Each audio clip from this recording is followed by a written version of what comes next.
tudo bem? Eu sou Madeleine Lasco, esse é o Que é Isso Brasil e hoje nós vamos falar sobre covardia. Enquanto você se prepara para esse assunto fenomenal, aproveita para se inscrever no canal e deixar o seu like para o YouTube saber que você quer ver meus vídeos. Autoritários não têm ideologia de preferência, bebem da que for mais conveniente para submeter os demais. Vivemos um fenômeno muito parecido com o que unificou as opiniões em Hollywood, o Festival das Falsas Desculpas.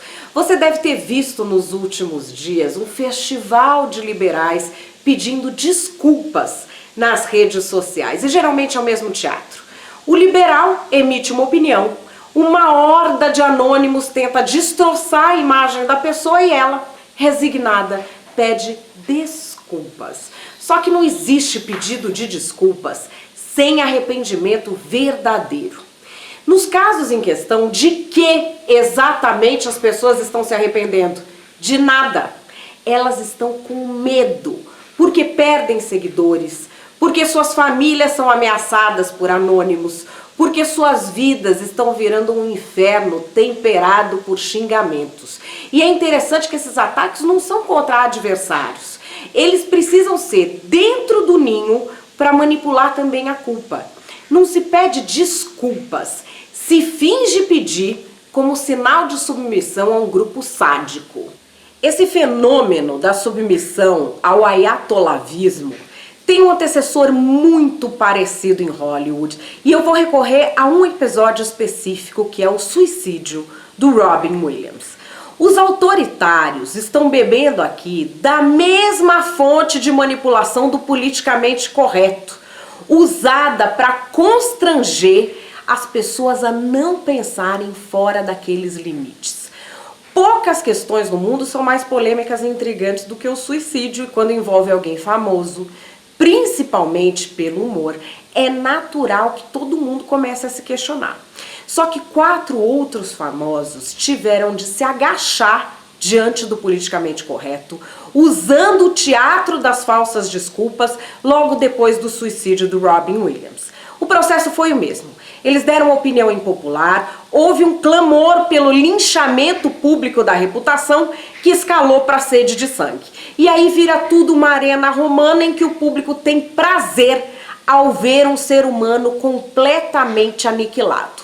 Alguns deles, para suprir a sede de sangue da massa, sem precisar prosseguir no sacrifício da luta, sucumbem. Eles entregam a senha da vitória, um falso pedido de desculpas ao politicamente correto. Vamos lá aos 4 casos. O ator Todd Bridges disse que suicídio é um ato muito egoísta, e eu concordo. Ele tem relação com a vivência extrema da dor e do sofrimento do universo interno da pessoa. Isso é uma coisa agradável de ouvir? Não. Então passaram a tentar assassinar a reputação do ator até que ele pedisse desculpas publicamente. O Shepard Smith, que é jornalista da Fox News, ele já tinha uma relação bem complicada com essa história de suicídio, porque uma vez, transmitindo ao vivo uma perseguição policial, ele acabou transmitindo um suicídio em cadeia nacional. Mas nem isso gerou uma reação tão feroz quanto esse questionamento. Suicídio é um ato covarde?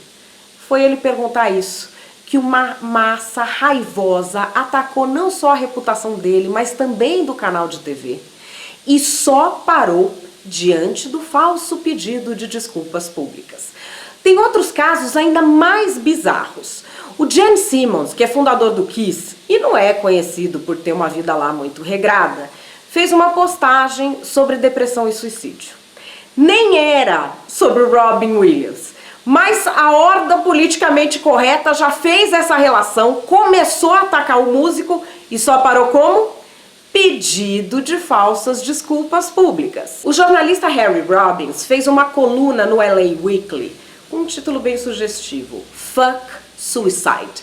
Não era sobre o Robin Williams. Falava de casos pessoais da vida dele, fazia uma reflexão profunda e terminava dizendo assim, que a gente deve se agarrar à nossa vida, por mais dolorosa que ela pareça, porque já existem muitas vidas que são ceifadas em vão. Enfim, qual foi o resultado disso? Uma campanha nacional chamada Fuck Harry Rawlings.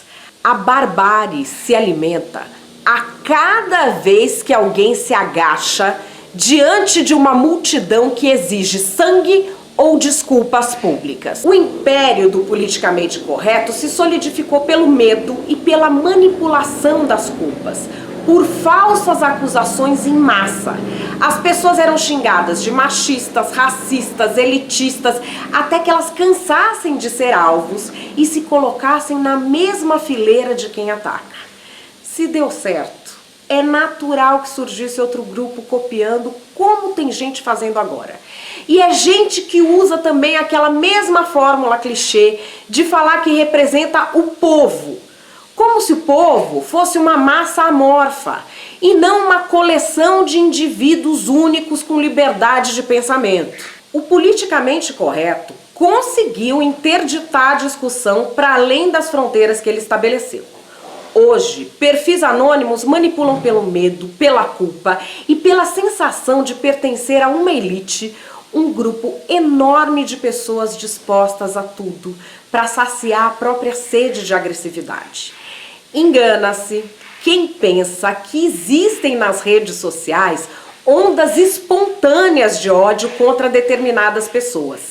Há uma relação concertada e que parte quase sempre de perfis anônimos. O alvo é sempre quem causa dissonância no debate. As falsas desculpas são a bandeira branca da sociedade que se agacha diante da interdição do pensamento, do exercício coletivo do emburrecimento. Não há vitória dos brutos sem o apoio conivente dos covardes, dos que se agacham diante de agressões ou dos que se calam quando outra pessoa é o alvo. Da mesma forma que o politicamente incorreto enquadrou os pensadores críticos de Hollywood, o politicamente imbecil tem enquadrado os pensadores livres aqui no Brasil. E a pergunta é, eles vão conseguir? Depende de cada um de nós. Não existe neutralidade nesse tipo de conflito. Omissão significa ser cúmplice do lado que ataca de maneira covarde. Ninguém tem dúvida entre o que é certo e errado. A dúvida é sempre entre fazer o certo e fazer o cômodo. O certo é incômodo no curto prazo, mas o cômodo pode ser uma sepultura moral. Bom, se você gosta do meu trabalho, seja um patrão deste canal, apoia-se/Madeleine Lasco. Beijo, amo vocês!